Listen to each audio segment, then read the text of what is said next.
नमस्कार। सुनिए जरा, मैं आपका स्वागत है। मेरा नाम है रोहित दुबे और मैं आपको सुनाने जा रहा हूँ श्रीलाल शुक्ल द्वारा लिखी राग दरबारी का 20वां अध्याय। बद्री पहलवान पड़ोस के जिले में एक नौजवान की जमानत लेने गए थे। उस पर बलात्कार और मारपीट का मुकदमा चलाया जा रहा था। जाने से पहले उन्होंने रंगनाथ को सुनाकर कहा, गुंडा है, जहां जाता है कोई न कोई झंझट पाल लेता है। उन्होंने वैद्य जी से 1,500 रुपए के नोट लेकर अपनी जवाहर कट जैकेट की भीतरी जेब में ठूंस लिए। रंगनाथ ने पूछा, इतना रुपया नकद ले जाने की क्या जरूरत है? बद्री बोले, गुंडे इजलासों के नीचे ही नहीं ऊपर भी हैं। हाकिम तो रोग आकर जमानत कर देता है और कागज एहलकारों के पास चला जाता है। फिर 20 झंझट, जमानत का कागज लिखाओ, जायदाद का नक्शा पेश करो, फिर उसकी कच्ची तस्दीक, फिर पक्की तस्दीक, और हर जगह रुपए गिनाते जाओ। तभी अब भले आदमी आम तौर पर जमानत नहीं कराते, जेल में ही रह लेते हैं। नकदी में बड़ा आराम है। जैसे ही हाकिम कहेगा कि 1,000 रुपए की जमानत, तो वैसे ही 10 हरे हरे नोट मेज पर फेंक दूंगा, खाऊंगा कि लो भाई, रख लो जहां मन चाहे। रंगनाथ ने बात को आगे बढ़ाया। पूछा, बद्री दादा, जब वो गुंडा है तो उस पर हाथ क्यों रखते हो? सड़ने दो साले को हवालात में। गुंडा कौन नहीं है रंगनाथ, गुंडे के सिर पर सींग थोड़े ही निकलते हैं। बद्री ने धीरे से कहा, मैं तो कुल इतना जानता हूं कि वो भी हमारे अखाड़े का चेला था। दुनिया की निगाह में वो चाहे जितना बड़ा गुंडा हो जाए, मैं तो तब की याद करता हूं जब वो मेरी लंगड़ी खाकर लद लद गिरा करता था। उनकी आवाज मुलायम और चिकनी हो गई। आखिर अपना ही पालक बालक है। पालक बालक का प्रयोग रंगनाथ के लिए नया था, पर वह उसका मतलब बखूबी समझ गया। उसकी खोपड़ी में एक शीर्षक कौंधा, आधुनिक भारत में पालक बालकों का महत्व। कल तक अखाड़े में लात मारा करता था, बद्री पहलवान बड़ी भावुकता से कह रहे थे। पूरा पहलवान बन गया है। हर पालक बालक की कैरियर की शुरुआत इसी तरह होती है, रंगनाथ ने सोचा। प्रत्येक महापुरुष के इर्द गिर्द पालक बालकों का मेला लगा हुआ है। पुरुष जब महापुरुष बन जाता है तो वो अपनी इज्जत अपने पालक बालकों को सौंप देता है। पालक बालक उस इज्जत को खींचना शुरू करते हैं। कुछ दिन बाद वो 1,000 धाराओं में फूटकर बहने लगती है। वह लोकसभा और विधानसभा की बहसों को सराबोर करती है। अखबार और रेडियो उसके छींटों से गंधाने लगते हैं। पूरा लोकतंत्र उसमें डूबने उतराने लगता है। अंत में वो बेहयाई के महासागर में समा जाती है। बद्री पहलवान ने बताना शुरू किया। झगड़ा इस तरह से हुआ कि पड़ोस में एक बांभन रहता था। महापुरुष अपने सिंहासन पर बैठे अपने पालक बालकों का खेल देखते रहते हैं। इस देश में महापुरुषों और पालक बालकों के अलावा कुछ सिरफिरे भी बसते हैं। वे कभी कभी महापुरुष के सामने आकर चीखने लगते हैं।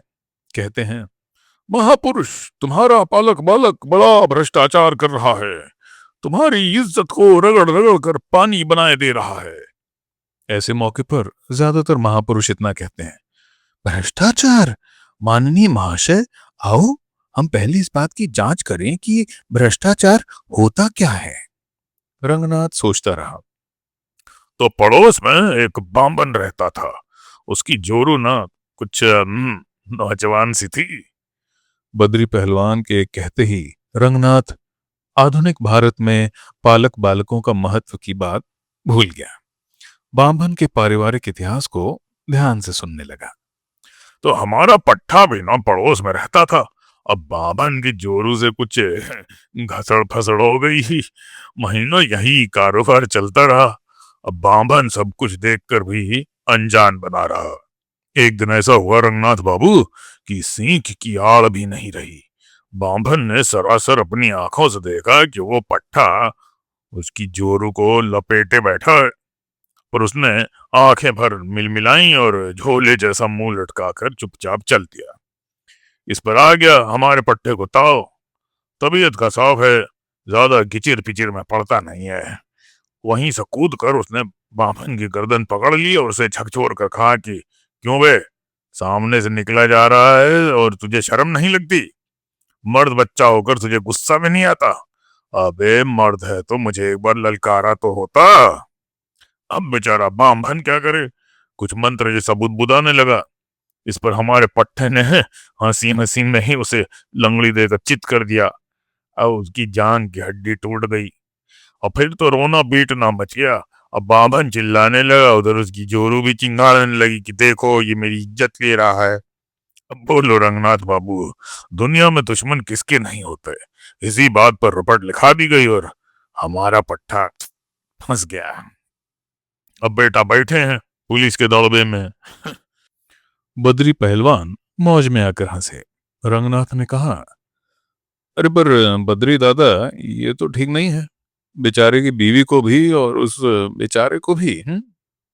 वे हंसते रहे, बोले, अरे रंगनाथ बाबू, चाहे कहो चाहे ना कहो, यही सच है। अपनी जोरू को जो काबू में न रख पाया, वो उम्र भर बेचारा ही रहेगा। उसके ऊपर कहां तक रोओगे? फिक्र तो हमें अपने पट्टे की है। हंसी मस्खरी में ही हवालात तक पहुंच गया। बद्री पहलवान के बाहर चले जाने के कारण रंगनाथ आज छत पर अकेला ही रह गया था। इन दिनों जाड़ा अपनी तेजी पर था और उसका आनंद लेने की नीयत से बद्री ने अपनी चारपाई कमरे के बाहर बरामदे में डलवा ली थी। रंगनाथ कमरे के अंदर सोता था। रात के लगभग 11 बजे थे। उसे नींद नहीं आ रही थी। चारपाई के पास लकड़ी के बक्से पर एक बैटरी वाला रेडियो था। लकड़ी के बक्से में कॉलेज के लिए किताबें आई थीं। किताबें प्रिंसिपल के घर में और बक्स मरम्मत के बाद वैद्य जी के घर में आ गया था। रेडियो भी कॉलेज का था, जो रंगनाथ के यहाँ आ जाने के बाद वैद्य जी के घर पर मंगा लिया गया था। उसके आते ही रूपन बाबू वाला करिश्मा, जिसे कान में लगाकर स्थानीय रेडियो स्टेशन के हालचाल लिए जा सकते थे, अनावश्यक हो गया था। रेडियो को रात के कुछ घंटों को छोड़कर हर समय, चाहे कोई कमरे में हो या ना हो, बेतकल्लुफी से बजने दिया जाता था। उस समय रेडियो पर शास्त्रीय संगीत का एक प्रोग्राम अपनी आखिरी मंजिल पर पहुंच रहा था। दंगे की नौबत आ गई थी। वायलिन और तबले वाले एक दूसरे पर 200 मील फी घंटे की रफ्तार से टूट रहे थे। लगता था उनकी मोटरें टकरा कर चूर चूर होने ही वाली हैं। हाहाकार मचा था। अचानक वायलिन वादक ने बड़े जोर से एक किर्र की आवाज निकाली, जो बर्छी की तरह रंगनाथ के कलेजे में घुस गई। तब तक तबले का एक धड़ाका हुआ। वो संगीत नाटक अकादमी तक की नींव हिला देने के लिए काफी था। उसने उछलकर रेडियो की ओर देखा कि कहीं वह टूटकर बिखर तो नहीं गया है, पर वो अपनी जगह पर कैसाबिया ब्लैंका की तरह अडिग खड़ा था और संगीत जगत के घमासान जंग की आवाजों को पूर्ववत प्रसारित कर रहा था। अब वायलिन वाला दुम दबाने लगा था और तबले वाला जोश और जिद के साथ हमलावर होने लगा था। रंगनाथ ने थकान की एक सांस ली और रेडियो बंद कर दिया। अंधेरा, जाड़े की रात अपने पूरे ऐश्वर्य से प्रकट हुई। ऐसे मौके पर आदमी को ईश्वर के होने में भले ही विश्वास न हो, भूतों के बारे में विश्वास होने लगता है। रंगनाथ को एकदम से डर तो नहीं, पर कुछ अजीब सा लगा, जो ईमानदारी से पूछा जाए तो डर का ही दूसरा नाम था। पर डर अपने पूरे तीखेपन से हावी नहीं हो सका, क्योंकि उसी समय उसने रूपन बाबू के बारे में सोचना शुरू कर दिया। और रूपन बाबू की याद आते ही उसे बेला नाम की लड़की याद आई, जिसे रंगनाथ ने कभी देखा न था, पर उसने सुन रखा था कि रूपन बाबू ने उसे एक प्रेम पत्र लिखा है। उसे मालूम न था कि प्रेम पत्र कितना लंबा चौड़ा और गहरा है, पर उड़ती हुई खबरों से उसे पता चला था कि उसमें सिनेमा के गानों के कुछ टुकड़े जोड़कर वाक्य बनाए गए हैं। मशहूर था कि उसे पहले बेला की बुआ ने घर के एक कोने में पड़ा हुआ पाया था। उसने उससे बाद में गयादीन के सामने पढ़ाया था। 2-3 शुरुआती वाक्यों तक तो गयादीन की समझ में कुछ भी नहीं आया, पर उसके बाद ही उन्होंने पढ़ा, मुझको अपने गले अर्थात गले लगा लो, ओ मेरे हमराही। इसका अध्ययन करते ही उनके ज्ञान के कपाट धड़ाम से खुल गए और वे समझ गए कि यह सुझाव किसी ने बेला के विचारार्थ पेश किया है। आखिरी पंक्ति तक पहुंचते पहुंचते इस दस्तावेज की असलियत बिल्कुल साफ हो गई थी, क्योंकि उसमें कहा था कि ये मेरा प्रेम पत्र पढ़कर कि तुम नाराज न हो, कि तुम मेरी जिंदगी हो, कि तुम मेरी बंदगी हो। दस्तावेज के लेखक थे श्री रू। सुना गया था कि गयादीन के अलावा इसे प्रिंसिपल साहब ही देख सके थे, और वही भी शायद इसलिए कि गयादीन ने रूपन बाबू के नैतिक उत्थान पतन को न जाने क्यों प्रिंसिपल साहब के साथ जोड़ दिया था। प्रिंसिपल ने उन्हें समझाने की कोशिश की थी कि यह प्रेम पत्र नहीं है, बल्कि उच्च कोटि की कविताओं का एक संग्रह है, जिसका साहित्यिक महत्व रू लिखा होने के कारण ही कम नहीं हो जाता। पर इस सांत्वना के बावजूद गयादीन इस लिखा पढ़ी को बद चलनी का सबूत मानते रहे, और जब प्रिंसिपल साहब ने उन्हें कई कविताओं के कुछ ऐसे ही टुकड़े सुनाकर समझाने की कोशिश की कि साहित्य में ये चीजें इफरात से पाई जाती हैं, तो गयादीन कहने लगे कि तुम्हारा साहित्य भी तुम्हारी बदचलनी का ही सबूत है। दोनों ने अंत में यही तय किया कि इस दस्तावेज की बात कहीं नहीं जाएगी। उसी के दूसरे दिन शिवपालगंज में कई खबरें फैलीं। एक खबर यह थी कि खन्ना मास्टर के दल के किसी लड़के ने बेला को एक प्रेम पत्र लिखा है और उसमें झूठ-मूठ रूपन का नाम जोड़ दिया है। दूसरी खबर यह थी कि बेला ने रूपन को एक प्रेम पत्र लिखा था, जिसका जवाब रूपन ने भेजा था, पर वह जवाबी पत्र कयादीन के हाथों पकड़ा गया और बेइज्जती से मारा गया। तीसरी खबर, जो सबसे ज्यादा प्रसिद्ध हुई, यह थी कि बेला एक बदचलन लड़की है। यह इस तीसरी खबर का ही करिश्मा था कि रंगनाथ ने इस समय डरना छोड़कर बेला के बारे में सोचना शुरू कर दिया था। उस दिन मेले से लौटते समय उसने रूपन बाबू से प्रेम पत्र के बारे में जो सुना था, उसके बाद उसकी हिम्मत नहीं हुई थी कि वह रूपन से इस विषय पर दोबारा बात करे। अब इस समय के एकांत में बेला के बारे में उसकी जिज्ञासा शांत करने के लिए सिर्फ कल्पना थी, हस्त मैथुन था और कुंठा थी, और चूंकि काफी हद तक ये चीजें हमारी कलाओं की प्रेरक शक्तियां हैं, इसलिए इस समय रंगनाथ एक कलाकार की हैसियत से इन क्षणों को जी रहा था। कैसी होगी वह, मधुमती में वैजंतीमाला की तरह, गोदान में शुभा खोटे जैसी, अभियान में वहीदा रहमान जैसी? नहीं, ये सब तो मादरे हिंद जैसी हो चुकी हैं। बेला अभी बहुत ताजी होगी। कैसी होगी नहीं मालूम, पर जैसी भी हो, जो भी हो, वह खुदा की कसम लाजवाब होगी। एक फिल्मी गाने का यह टुकड़ा रंगनाथ के गले में हड्डी जैसा अटक गया, पर वह मुस्कुराया। अंधेरे में वह एक बहुत खूबसूरत लगभग 1.5 इंच चौड़ी मुस्कान मुस्कुराया। बेला के बारे में उसने बहुत सोचा, इतना सोचा कि हर नाप और वजन के सैकड़ों स्तन और नितंब उसके दिमाग में उभरने और अस्त होने लगे। वे जोड़ों में प्रकट हुए, गुच्छों की शक्ल में फूले और एक दूसरे को धक्के देकर भाग गए। रंगनाथ ने बहुत चाहा कि इनमें से एक भरी पूरी लड़की की तस्वीर निकल आए, पर वैसा ना हो सका। उसकी कल्पना ने एक बार तो लड़की के पूरे धड़ को पकड़ लिया, पर उससे कुछ ना हुआ, क्योंकि उसका चेहरा गैर हाजिर बना रहा। कुछ देर में उसके दिमाग में कुछ छोटे हुए स्तनों के गोल दायरे भर रह गए। अंत में एक बार तनकर फिर देह को ढीला करके वह रजाई के अंदर ऊंघ गया। दूसरी रात को रंगनाथ जब छत पर अकेला लेटा तो उसे बेला की याद नहीं आई। उसे वैद्य जी का गुस्से में तपा हुआ वीर्यमय चेहरा याद आता रहा।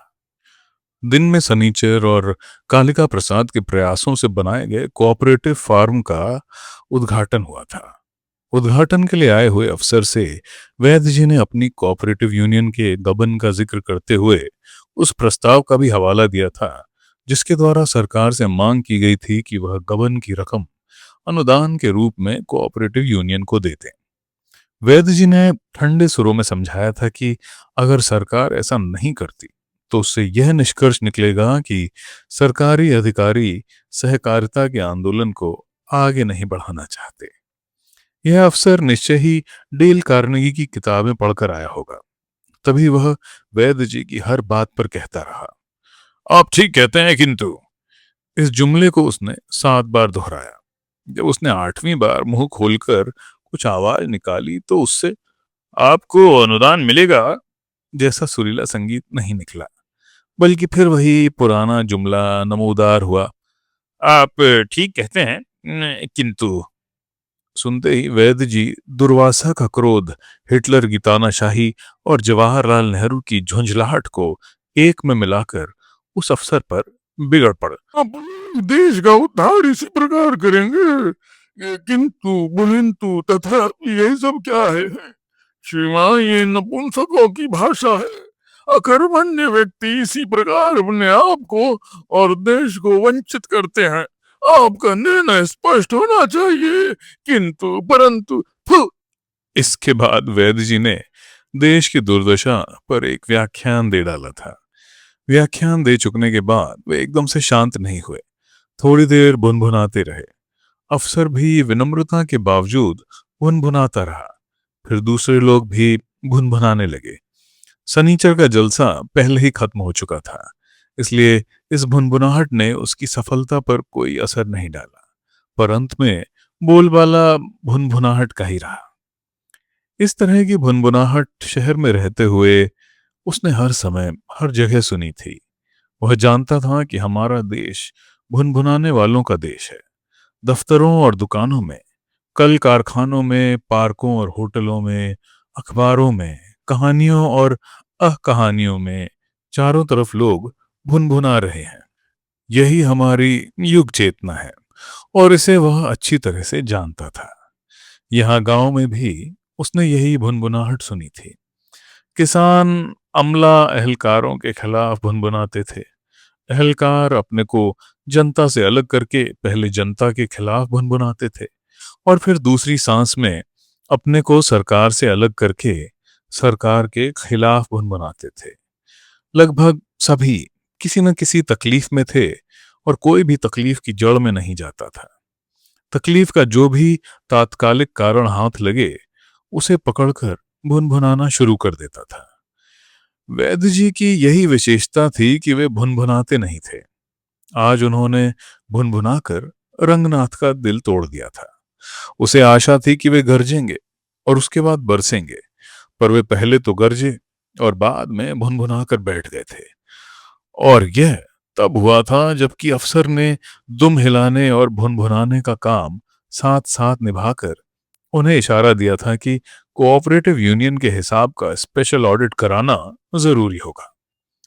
यह गरजने वालों का नहीं, भुनभुनाने वालों का देश है, उसने सोचा। रात के सन्नाटे को तोड़ती हुई एक फूहड़ आवाज ने रंगनाथ के कान पर तमाचा सा मारा।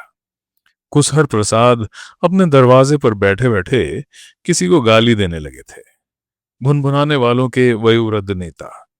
पर वे रो नहीं रहे थे। उससे जाहिर था कि गालियां छोटे पहलवान के लिए नहीं है, वे किसी और के लिए हैं।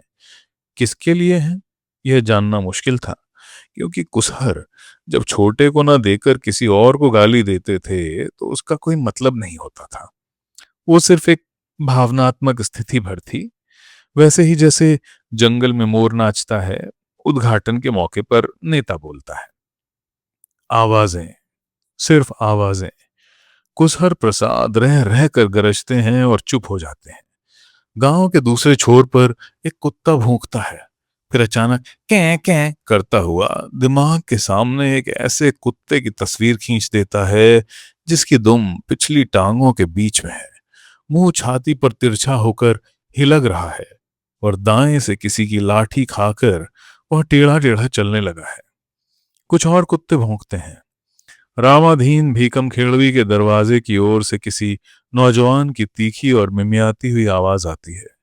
गौर से सुनने पर उसके अंदर से नौटंकी का एक चौबोला निकलता है। तेरी बातों से जाहिर मुझे ये हुआ, इश्क तेरा रहा किसी कंगाल से। वो बार बार इसी लाइन को दोहराता है। गाते गाते उसका गला रुंधने और लड़खड़ाने लगता है। यह ठर्रे का असर हो सकता है, और यह भी हो सकता है कि वह अपनी माशूका के इस दुर्भाग्य पर कि उसे पहले किसी एक कंगाल से इश्क करना पड़ा आंसू बहाने लगा हो। गांव के 4-5 लफंगे नीचे गली से निकलते हैं। गयादीन के यहाँ चोरी हो जाने के बाद से वे रोज रात को पहरा देते हैं और जागते रहो के साथ साथ कुछ नए नारे भी इस्तेमाल करते हैं। वे आवाजें लगाते हैं, जागते रहो, एक चवन्नी चांद की, जय बोल महात्मा गांधी की। नारा सभी नारों की तरह खोखला और निकम्मा है, क्योंकि चवन्नी की जगह अब 25 पैसे चलते हैं। चवन्नी खत्म हो चुकी है, चांदी खत्म हो चुकी है, महात्मा गांधी खत्म हो चुके हैं। वे बिना समझे बूझे, बिना हिचके हुए नारे लगाते रहते हैं। कहीं एक रेलगाड़ी जा रही है। इंजन की सीटी की धुंधली आवाज थोड़ी देर के लिए इन ऊंचे नीचे स्वरों को कुछ पीछे धकेल देती है। धुंधली आवाजों और अंधेरे के माहौल में वो ना जाने कब सो गया था। सोते सोते उसे लगा कि वो किसी लिफ्ट पर खड़ा है और कई मंजिल नीचे की ओर धंस रहा है। अचानक वह लिफ्ट 3-4 मंजिलों को एक साथ पार करके ऊपर चला आया। रंगनाथ कुनमुनाया। नारियल के तेल और किसी सस्ते इत्र की महक उसकी नाक के भीतर घुसी। ना वह खुशबू थी और ना बदबू, वह सिर्फ बू थी। चूड़ियों की हल्की सी खनक ने उसकी नींद को एक धक्का सा दिया, और तब एक क्षण में उसने वह अनुभव किया जो एक जीवन भर खजुराहो और कोणार्क की कला का अध्ययन करके भी नहीं किया जा सकता था। वह चारपाई के किनारे बैठी थी। उसने एक हाथ रंगनाथ के दूसरी ओर टिका लिया था। उसको अपनी छाती पर 2 स्तनों का गहरा दबाव महसूस हुआ। उन स्तनों और उसकी छाती के बीच उन्हें ढकने वाले कपड़ों के अलावा एक मोटा लिहाफ भी था, पर उनकी गर्मी और मजबूती छिप नहीं पा रही थी। रंगनाथ की सांस रुंध सी गई। लिहाफ उसके चेहरे से खींच लिया गया था, पर अंधेरे में वे एक दूसरे को देख नहीं सकते थे। उसकी छाती पर पड़ने वाला गर्म और विस्फोटक दबाव कुछ बढ़ सा गया। उसी वक्त उसके गाल पर एक चिकना रेशमी गाल आकर टिक गया। एक गहरी खिंची हुई सिसकी ने कहा, हाय, सो गए? रंगनाथ की नींद उड़ गई। उसने अपना सिर हिलाया। उसके मुंह से अस्वाभाविक तौर से निकला, कौन है? एक क्षण के लिए उसकी छाती पर टिके हुए स्तनों के अंदर की धड़कन जैसे बंद हो गई। फिर अचानक वो उछलकर चारपाई से दूर खड़ी हो गई। दबे गले से उसने कहा, हाय मेरी मैया। अपनी मां का आदर करना बहुत अच्छी बात है, पर ये शब्द इस समय सिर्फ घबराहट प्रकट करने के मतलब से कहे गए थे। रंगनाथ रजाई झटक कर खड़ा हो गया, पर तब तक वह इस छत से उस छत पर और उस छत से किसी और छत पर पहुंच गई। खुले दरवाजे से बाहर आकर वह बरामदे में खड़ा हो गया। ठंडक थी। काफी देर तक वह कान लगाकर सुनता रहा, पर हवा की सुरसुराहट के सिवा उसे कुछ और नहीं सुन पड़ा। आने वाली को हाय मेरी मैया के पवित्र नाम स्मरण के बाद और कोई संदेश देना बाकी नहीं बचा था। दरवाजा अंदर से बंद करके जब वह चारपाई पर दोबारा लेटा तो उसे कई बातें समझ में आईं। पहली तो यही कि कोणार्क, भुवनेश्वर और खजुराहो आदि की नारी मूर्तियों का उभार पत्थर से उतरकर यदि सांस में आ जाए तो वह आदमी को पागल बना देने के लिए काफी है। उसने यह भी समझ लिया कि पुरातत्व के बारे में और भारतीय कला के ऊपर उसने जितना पढ़ा है सब अधूरा और वाहियात है, और भारतीय कला में डॉक्टरेट लेने के बजाय सुरसुंदरी पोज वाले 2 जीवंत स्तनों का सहारा पा लेना अपने आप में एक महान उपलब्धि है। और इन सब हल्की फुल्की बातों को एक किनारे धकेलकर एक दूसरी बात, असली बात जो उसे मथती रही, वह यह थी, श्रीमान आप चुहद हैं, आपको बोलने की क्या जरूरत थी? आप घबरा क्यों रहे थे? आपने उसे कुछ और करने का मौका क्यों नहीं दिया? श्रीमान आप चुगद नहीं, गधे हैं। चूके हुए अफसरों की लिस्ट में एक और लाइन जोड़ दी ना। श्रीमान आप कुछ नहीं है, सिर्फ एक हिंदुस्तानी विद्यार्थी हैं जिनकी किस्मत में तस्वीर की औरत भर लिखी है। सोने की दोबारा कोशिश की पर नींद कहाँ आती। उसका हाथ अपने आप छाती की ओर पहुंच गया और खेदपूर्वक स्वीकार करने लगा कि वहां और कुछ नहीं है, केवल उसी की खुरदरी छाती है। कौन है वो? इस विषय पर वह ज्यादा सोच नहीं सका, क्योंकि सोचने के रास्ते में 2 पहाड़ खड़े हुए थे। तो मित्रों, ये था राग दरबारी का 20वां अध्याय। लाइक, सब्सक्राइब और शेयर करना मत भूलिएगा। अगला अध्याय हम जल्द ही लाएंगे। सुनने के लिए धन्यवाद।